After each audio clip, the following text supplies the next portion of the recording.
dhammaantiin kusoo dhawaada channelka wax ma ka taqaanaa subscribe ka iloobina. Maanta waxaan tusayaa ninka ugu buuran adduunka amba ugu sida la socotiin ninkan wuxuu degan yahay waddanka Mareykanka.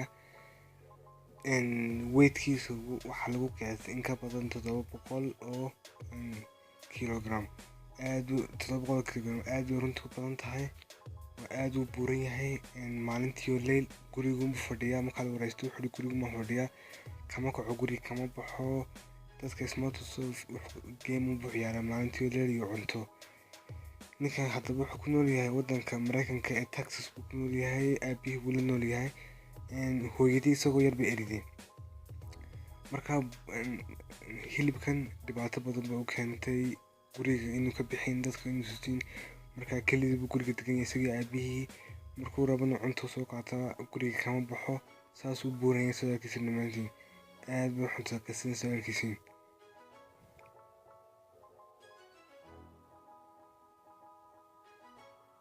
cuntada yar u baahdo iyo intuu wax soo qaata.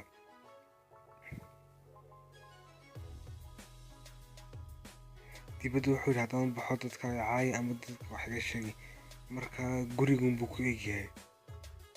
markuu yaraa saasuu sawirkiisu waxaa soo socotiin yar aad markuu iminkan waa markuu sulka ka baxay uu qalin jebiyey.